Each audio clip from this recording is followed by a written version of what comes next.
तो हम पढ़ रहे थे लास्ट टॉपिक प्रकाशिक समवायवता और हमने कोऑर्डिनेशन नंबर 6 में प्रकाशिक समवायवता को डिस्कस कर लिया था। अब हम पढ़ेंगे प्रकाशिक समवायवता कोऑर्डिनेशन नंबर 4 में प्रकाशिक समवायवता। प्रकाशिक समवायवता कोऑर्डिनेशन नंबर 4 में केवल चतुष्फलकीय संकुल ही प्रदर्शित करते हैं। तो आपको याद रखना है केवल टेट्राहेड्रल ज्योमेट्री जिन कॉम्प्लेक्स की होती है वही केवल कोऑर्डिनेशन नंबर 4 में प्रकाशिक समवायवता प्रदर्शित करते हैं। तो चतुष्फलकीय कॉम्प्लेक्स जो होते हैं सहसंयोजक यौगिक या संकुल यौगिक कह सकते हैं आप इनको, केवल वो ही दिखाते हैं जिनमें ज्योमेट्री कैसी हो, चतुष्फलकीय हो। जैसे एक एग्जांपल है इसमें प्लेटिनम ग्लाइसिनेटो होल्टवाइस। यहां पर देखिए आप प्लेटिनम ग्लाइसिनेटो होल्टवाइस, इस कॉम्प्लेक्स की ज्योमेट्री चतुष्फलकीय होती है। ये आपको पता चलेगा जब आप वैलेंस बॉन्ड थ्योरी और क्रिस्टल फील्ड थ्योरी पढ़ लेंगे।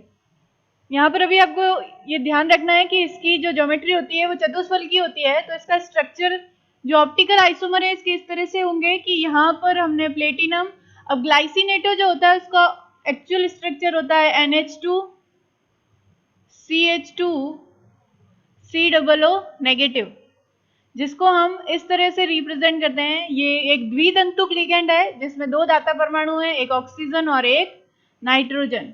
तो ये दो बॉन्ड बनाएगा, एक ग्लाइसिन दो बॉन्ड बनाएगा। तो इसको ग्लाइसिन को भी हम यहाँ पर रिप्रेजेंट इस तरह से कर रहे हैं कि एक N है दाता परमाणु और एक O है। तो इस तरह से रिप्रेजेंट करेंगे इसको। तो यहाँ देखिए प्लेटिनम, अब हम कह रहे हैं कि इसकी ज्योमेट्री टेट्राहेड्रल होती है, तो मैं इस तरह से बना सकती हूँ, देखो ठीक है। यहाँ पर देखो एक ग्लाइसिन इस तरह से अरेंज हो जाएगा टेट्राहेड्रल ज्योमेट्री में और एक ग्लाइसिन इस तरह से अरेंज हो जाएगा, ठीक है। अब यहाँ पर आप क्या कर सकते हैं, इसकी मिरर इमेज बनाएंगे आप। तो यहाँ देखिए ये जो है ये इस तरह से अरेंज है, देखो इस तरह से कि 3 बॉन्ड ये रहे और 4th यहाँ होता है। टेट्राहेड्रल ज्योमेट्री ऐसे होती है, ठीक है। अब सपोज अगर आप ये दोनों एंगल है और ये दोनों एंगल है, अगर आप इस ज्योमेट्री को लेकर, इस ज्योमेट्री वाले कॉम्प्लेक्स को लेकर एक दूसरे के ऊपर रखेंगे तो ये एक दूसरे को ओवरलैप नहीं करेंगे, यानी अध्यारोपित नहीं करेंगे। तो इनकी मिरर इमेज जो है वो एक दूसरे को अध्यारोपित नहीं करेगी। तो ये भी क्या शो करेंगे, प्रकाशिक समवायवता। तो इस तरह से आप प्रकाशिक समवायवता में कोऑर्डिनेशन नंबर 4 में एक्सप्लेन कर सकते हैं। आपको ये एग्जांपल याद रखना है। इसकी मिरर इमेज इस तरह से बन जाएगी। ये हो गया प्लेटिनम, यहाँ हो जाएगा इस तरह से NO और यहाँ इस तरह से NO। तो ये है कोऑर्डिनेशन नंबर 4 में प्रकाशिक समवायवता का एग्जाम्पल, ठीक है। अब देखिए आप इसको उठा के अगर इसके ऊपर रखेंगे तो ये इसको ओवरलैप नहीं करेगा। तो इस तरह से ये मिरर इमेज बनाता है और मिरर इमेज एक दूसरे को अध्यारोपित भी नहीं करती है। तो कोऑर्डिनेशन नंबर 4 वाले जो चतुष्फलकीय संकुल यौगिक हैं वो क्या करते हैं, प्रकाशिक समवायवता प्रदर्शित करते हैं। नेक्स्ट एग्जाम्पल जो है आपका, नेक्स्ट जो टॉपिक है आपका वो है वैलेंस बॉन्ड थ्योरी। इसको आपको अच्छे से समझना है, इससे रिलेटेड क्वेश्चन आने के चांसेस ज्यादा हैं। तो वैलेंस बॉन्ड थ्योरी जो है वो आपने थोड़ी बहुत 11th में पढ़ रखी है, लेकिन कोऑर्डिनेशन केमिस्ट्री से रिलेटेड वैलेंस बॉन्ड थ्योरी जो है, वैलेंस बॉन्ड थ्योरी इसको क्या कहते हैं, संयोजकता बंध सिद्धांत। संयोजकता बंध सिद्धांत। अब संयोजकता बंध सिद्धांत जो है इसके कुछ, पहले तो कुछ क्या है इसके अभिग्रहित हैं, यानी कि इसकी कुछ थ्योरी है। तो उसमें 5 पॉइंट है, हम डिस्कस करेंगे। पहले फर्स्ट पॉइंट ये है कि वैलेंस बॉन्ड थ्योरी जो है वो ये कहती है कि केंद्रीय धातु परमाणु जो है उसके अंदर आवश्यकतानुसार रिक्त कक्षक होते हैं S, P और D। ये अवेलेबल करा देता है केंद्रीय धातु परमाणु में S, P और D रिक्त कक्षक होते हैं। किसके अकॉर्डिंग, उनकी समन्वय संख्या के अनुसार। आप कह सकते हैं कि जितने वो कोऑर्डिनेशन बॉन्ड बनाएगा उसके अकॉर्डिंग इनमें क्या होते हैं, sp_d रिक्त कक्षक जो होते हैं वो उपलब्ध होते हैं। नेक्स्ट है, जो केंद्रीय धातु आयन के रिक्त कक्षक हैं ये आपस में क्या होते हैं, संकरित हो जाते हैं और उतनी ही संख्या में नए संकरित कक्षकों का निर्माण करते हैं। क्योंकि ये जो sp_d कक्षक हैं इनकी शेप अलग अलग होती है और ऊर्जा लगभग समान होती है, तो ये लगभग समान ऊर्जा और अलग अलग आकृति के जो कक्षक हैं ये आपस में मिलते हैं और मिलकर समान ऊर्जा और समान आकृति के नए कक्षकों का निर्माण करते हैं, जिन्हें हम क्या कहते हैं, संकरित कक्षक। और इस प्रोसेस को क्या कहते हैं, संकरण या हाइब्रिडाइजेशन। ठीक है, तो यहाँ पर आपको याद रखना है कि ये जो रिक्त कक्षक हैं ये आपस में संकरित होते हैं और उतनी ही संख्या में नए कक्षकों का निर्माण करते हैं जिनकी ऊर्जा और आकृति जो होती है वो समान होती है। उसके बाद ये जो संकरित कक्षक हैं ये लिगेंड के उन कक्षकों के साथ अतिव्यापन करता है। ये लिगेंड के उन कक्षकों के साथ अतिव्यापन करेगा जो लॉन पेयर ऑफ इलेक्ट्रॉन उपलब्ध कराएंगे, यानी कि एकाकी इलेक्ट्रॉन युग्म उपलब्ध कराते हैं। क्योंकि आपको पता है लिगेंड क्या करते हैं, lone pair of electron donate करते हैं किसको, मेटल को, केंद्रीय धातु आयन को। तो लिगेंड के पास एकाकी इलेक्ट्रॉन युग्म उनके जिन कक्षकों में है वो कक्षक इन संकरित कक्षकों के साथ क्या करता है, अतिव्यापन करता है, ओवरलैपिंग होती है। जब बॉन्ड बनता है तो क्या होती है, दो कक्षकों के बीच में अतिव्यापन होता है। ठीक है, तो ये लिगेंड के उन कक्षकों के साथ अतिव्यापन करेगा जो कि इनको एकाकी इलेक्ट्रॉन युग्म उपलब्ध कराते हैं। क्या उपलब्ध कराएंगे, एकाकी इलेक्ट्रॉन युग्म उपलब्ध कराएंगे किसको, केंद्रीय धातु आयन को। नेक्स्ट है आपका कि ये जो इस तरह से बॉन्ड बनते हैं ये क्या होते हैं, ज्यादा दिशात्मक होते हैं। ये ज्यादा दिशात्मक होते हैं जो इस तरह से बॉन्ड फॉर्मेशन होती है। ठीक है, नेक्स्ट है आपका कि यहाँ पर जो ये लिगेंड बॉन्ड बनाते हैं ये ज्यादा दिशात्मक होते हैं और इन लिगेंडों के बॉन्ड बनाने से क्या होता है, एक ज्योमेट्री बनती है। तो आपको पता करना है हाइब्रिडाइजेशन के अकॉर्डिंग जो ज्योमेट्री होती है, जैसे सपोज अगर हाइब्रिडाइजेशन sp3 हुआ तो ज्योमेट्री क्या होगी, चतुष्फलकीय। लेकिन अगर dsp2 हाइब्रिडाइजेशन हुआ तो ज्योमेट्री क्या हो जाएगी, वर्गाकार समतलीय।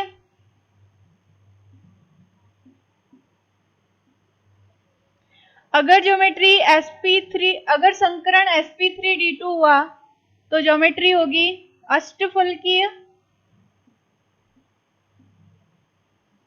और d2sp3 हुआ तब भी ज्योमेट्री क्या होगी, अष्टफलकीय। ये याद रखना है आपको, dsp2 हाइब्रिडाइजेशन होगा तो वर्गाकार समतलीय, sp3 होगा चतुष्फलकीय, d2sp3 या sp3d2 हुआ तो अष्टफलकीय ज्यामिति बनेगी। ठीक है, एक है कि जो डी कक्षक यहाँ पार्टिसिपेट कर रहे हैं किसके, केंद्रीय धातु आयन के, ये डी कक्षक जो है वो n-1d भी यूज हो सकते हैं और nd भी यूज हो सकते हैं। ठीक है, अभी मैं बताऊंगी n-1d का क्या मतलब है और nd का क्या मतलब है।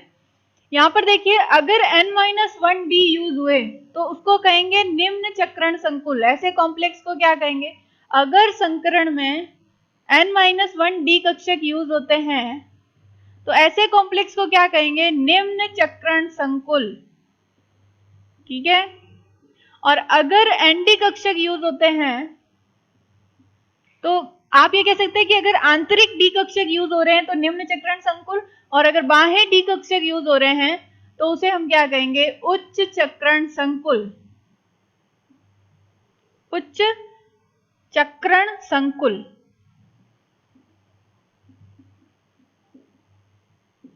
यहां देखिए, इसको हम लो स्पिन कॉम्प्लेक्स भी कह सकते हैं और इसको हम क्या कहेंगे, हाई स्पिन कॉम्प्लेक्स।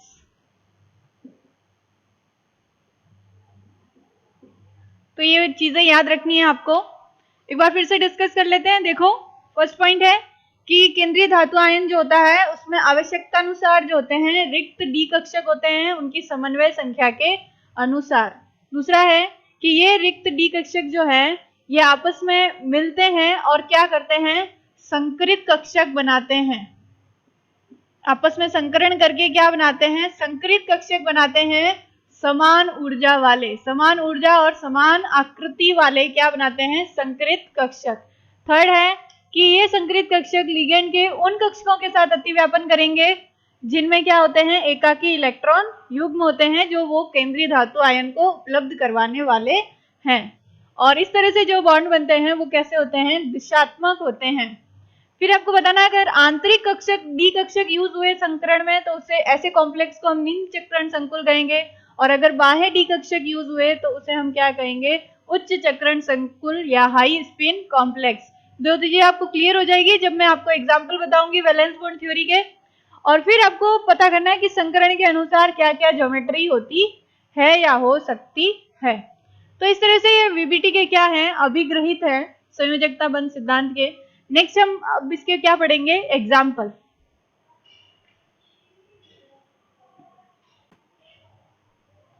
तो संयोजकता बंध सिद्धांत के एग्जाम्पल है। सबसे पहले हम कोऑर्डिनेशन नंबर 4 में पढ़ेंगे कि वैलेंस बॉन्ड थ्योरी जो है वो किस तरह से बताती है कि इसकी इस कॉम्प्लेक्स की ज्यामिति क्या होगी, इसमें बॉन्ड एंगल क्या होगा, इसमें ये इसकी चुंबकीय प्रकृति कैसी होगी, ये अनुचुंबकीय है या प्रतिचुंबकीय है, या ये हाई स्पिन कॉम्प्लेक्स है या लो स्पिन कॉम्प्लेक्स है। तो यहाँ पर देखिए ये फर्स्ट एग्जाम्पल है हमारा NiCN4 2 नेगेटिव। क्वेश्चन इस तरह से आ सकता है कि आप ये जो समकुल यौगिक आपको दे रखा है इसको वीबीटी के आधार पर इसकी ज्योमेट्री और इसकी चुंबकीय प्रकृति सब एक्सप्लेन कीजिए, ठीक है। तो सबसे पहले आप इस तरह से क्वेश्चन कैसे सॉल्व करेंगे, देखिए सबसे पहले आप केंद्रीय धातु आयन का ऑक्सीकरण अंक निकालेंगे, जो मैंने आपको निकालना सिखाया हुआ है। अगर आप इसमें निकल का ऑक्सीकरण अंक निकालेंगे तो देखिए यहाँ पर साइनाइड पे कितना चार्ज होता है, एक साइनाइड पे एक चार्ज, 4 साइनाइड पर 4 नेगेटिव। अब यहाँ पर 4 नेगेटिव जब उस तरफ जाएगा तो क्या हो जाएगा, 4 प्लस और -2 करोगे तो आपके पास इसका क्या आएगा, कोऑर्डिनेशन नंबर प्लस का 2, ऑक्सीकरण अंक क्या आएगा, +2 निकल का। तो यहाँ देखिए आपके पास निकल आया 2+, यानी कि 2+ इसका ऑक्सीकरण अंक आया। याद रखिए मैंने ये कहा था कि केंद्रीय धातु आयन का ऑक्सीकरण अंक जो है वो हमेशा या तो पॉजिटिव आएगा या फिर क्या आता है, 0 आता है। तो यहाँ पर अगर नेगेटिव आ जाए सपोज, तो आप समझ लीजिए कि आप गलत कर रहे हैं, ठीक है। तो यहाँ निकल पर +2 चार्ज आया। अब आपको याद रखना है कि निकल जो है इसका जो परमाणु क्रमांक है वो कितना होता है, 28। निकल का परमाणु क्रमांक 28 होता है। तो इसका आप लिख सकते हैं क्या, इलेक्ट्रॉनिक कॉन्फ़िगरेशन, और वो हो जाएगा ऑर्गन 18 3d8 4s2। याद रखिए 28 है तो 3d8 हो जाएगा और 4s2, ये सीखा होगा आपने 11th में। तो यहाँ पर आप इसका जब इलेक्ट्रॉनिक कॉन्फ़िगरेशन लिखेंगे किसका, निकल का, ये हमने निकल का लिखा है, अभी निकल +2 का लिखना है, ठीक है। तो निकल का ऑक्सीकरण अंक आपने लिखा ऑर्गन 18, इलेक्ट्रॉनिक कॉन्फ़िगरेशन लिखा ऑर्गन 18 3d8 4s2। अब आप देखिए अगर आप इसमें से +2 का मतलब है आपको 2 इलेक्ट्रॉन बाहर निकालने हैं, तो अगर आप इसमें से 2 इलेक्ट्रॉन बाहर निकालते हैं तो ये s कक्षक जो 4s है, क्योंकि सबसे बाहरी कक्षक यही है, तो इसी में से इलेक्ट्रॉन पहले जाएंगे बाहर, तो ये s के 2 इलेक्ट्रॉन क्या हो जाएंगे, बाहर चले गए। अब देखिए निकल +2 का इलेक्ट्रॉनिक कॉन्फ़िगरेशन क्या हो गया, ऑर्गन 18 3d8, ठीक है।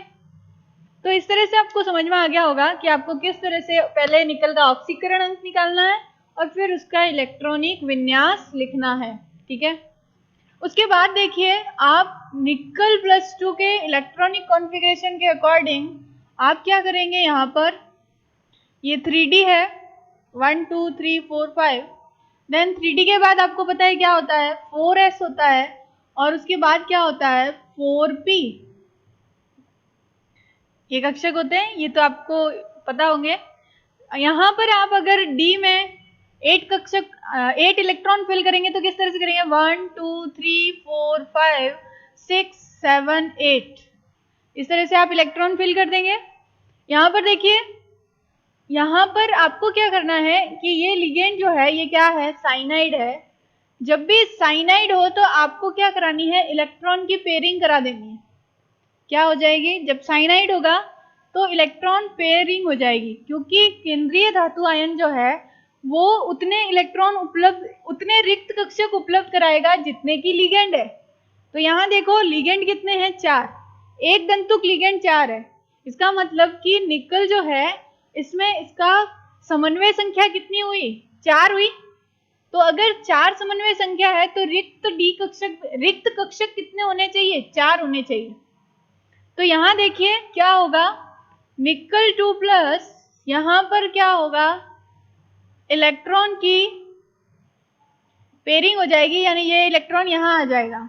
तो 1 2 3 4 5 6 7 8 7 8 हो गया। अब यहां देखिए आपके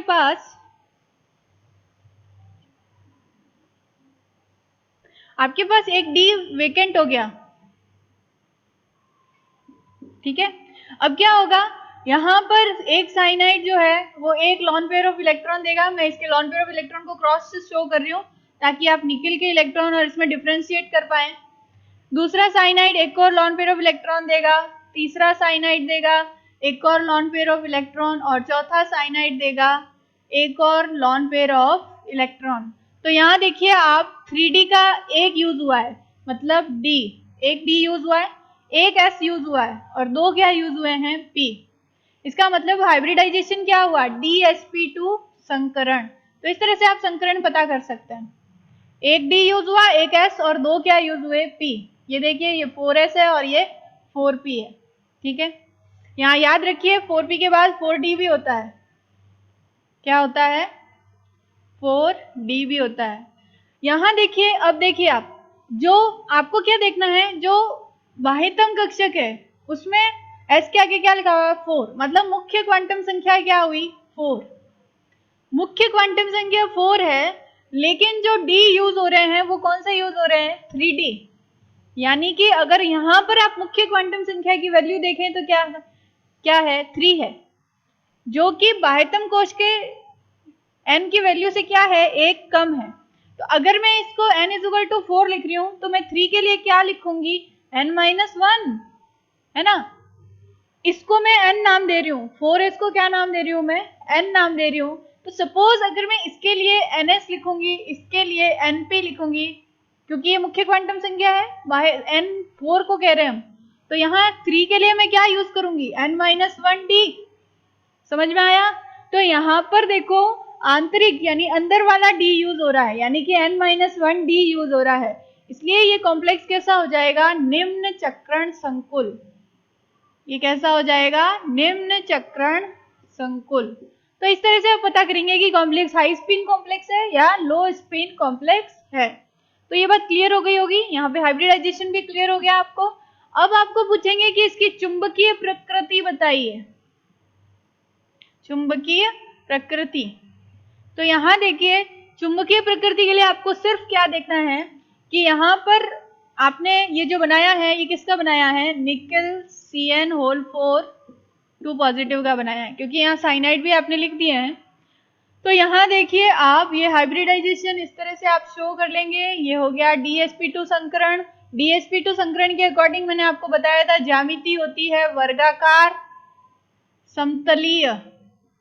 तो इसकी ज्योमेट्री क्या होगी, वर्गाकार समतलीय। वर्गाकार समतलीय में याद रखो सारे बॉन्ड एंगल 90 डिग्री के होते हैं, तो ये चीजें आपको याद रखनी है। तो इस तरह से आप इसको एक्सप्लेन कर सकते हैं। यहाँ पर चुंबकीय प्रकृति में आपको देखना है कि इलेक्ट्रॉन अगर एक भी अनपेयर्ड है, मैंने फर्स्ट चैप्टर में आपको बताया था, अगर किसी कॉम्प्लेक्स में एक भी अनपेयर्ड इलेक्ट्रॉन है तो वो कैसा होगा, अनुचुंबकीय। क्योंकि यहाँ सारे इलेक्ट्रॉन कैसे हैं, पेयर्ड है, एक भी अनपेयर्ड इलेक्ट्रॉन नहीं है या अयुग्मित इलेक्ट्रॉन नहीं है, इसलिए ये कैसा हो जाएगा, प्रतिचुंबकीय।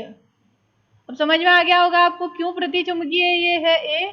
ये प्रतिचुंबकीय इसलिए है क्योंकि इसमें एक भी इलेक्ट्रॉन जो है वो अयुग्मित नहीं है, सारे इलेक्ट्रॉन कैसे हैं, युग्म यानी कि पेयर में है। तो इसलिए ये चुंबकीय प्रकृति में कैसा होगा, प्रतिचुंबकीय।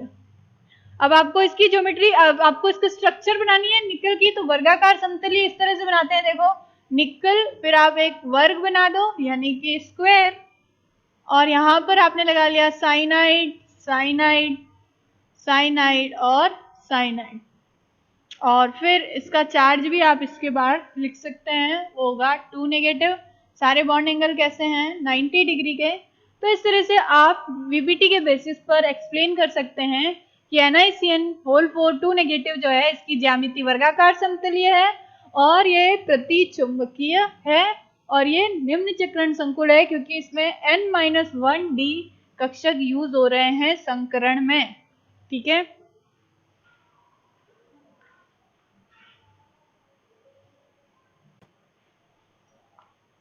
नेक्स्ट एग्जांपल जो है वो है NiCl4 2 नेगेटिव।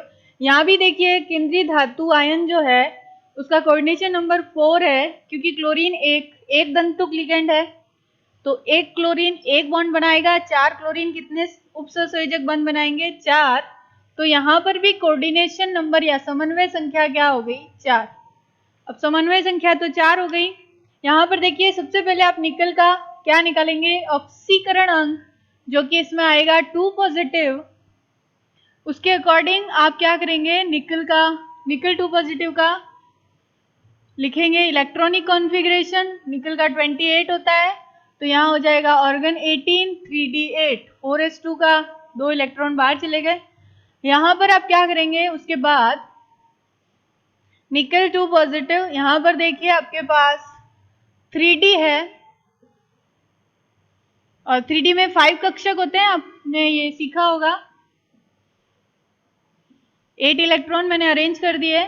नेक्स्ट 4s होता है, देन 4p होता है, और मैंने आपको बताया था यहाँ पर 4d भी होता है।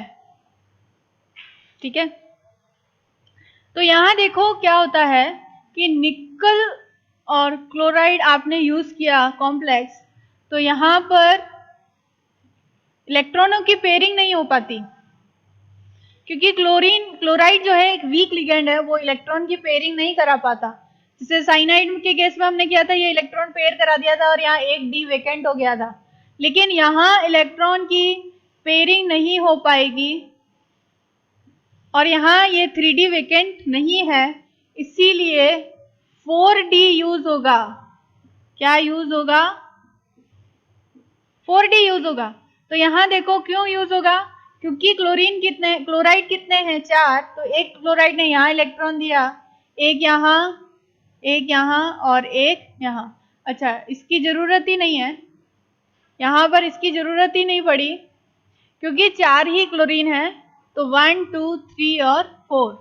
यहाँ पर आप देखो ध्यान से कि एक S यूज हो रहा है और 3P यूज हो रहे हैं, तो हाइब्रिडाइजेशन क्या हुआ, sp3 संकरण हो जाएगा। sp3 कैसे हुआ समझ में आ गया होगा आपको, क्योंकि यहाँ पर एक क्लोराइड, यहाँ 1 2 3 4 5 6 7 8 4 क्लोराइड है, तो वो 8 इलेक्ट्रॉन देंगे। मैं ऑलरेडी 8 इलेक्ट्रॉन फिल कर चुकी हूँ। एकाकी इलेक्ट्रॉन युग्म कहते हैं, ये पेयर में इलेक्ट्रॉन देते हैं, इनको लॉन पेयर ऑफ इलेक्ट्रॉन या एकाकी इलेक्ट्रॉन युग्म कहते हैं।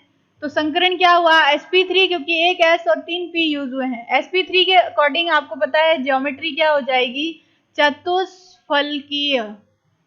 चुंबकीय प्रकृति देखो, यहाँ पर 2 अनपेड इलेक्ट्रॉन है, मैंने कहा था अगर एक भी अनपेड इलेक्ट्रॉन हो तो अनुचुंबकीय होता है। यहाँ 2 अनपेड इलेक्ट्रॉन है, तो ये कैसा है, अनुचुंबकीय।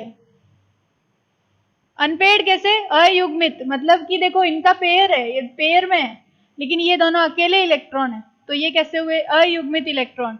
जब भी अयुग्मित इलेक्ट्रॉन हो तो अनुचुंबकीय होंगे, अगर अयुग्मित इलेक्ट्रॉन नहीं है तो प्रतिचुंबकीय होगा। तो ये अनुचुंबकीय होगा नेचर में, ये मैग्नेटिक जो फील्ड है उसमें रखने पर क्या करेगा, उसकी तरफ अट्रैक्ट होगा, तो उसको कहते हैं अनुचुंबकीय। यहाँ पर देखिए चतुष्फल की ज्योमेट्री इस तरह से बनती है, ये निकल है, इस तरह से ये हो जाएगा क्लोराइड क्लोराइड क्लोराइड और क्लोराइड। यहाँ पर आप कॉम्प्लेक्स का चार्ज लिखेंगे 2 नेगेटिव, और बॉन्ड एंगल आपको पता है चतुष्फलकीय में क्या होता है, 109 डिग्री 28 मिनट। तो इस तरह से आप इसका स्ट्रक्चर बना लेंगे। तो ये है वीबीटी, एक्सप्लेन कर सकते हैं आप इस तरह से।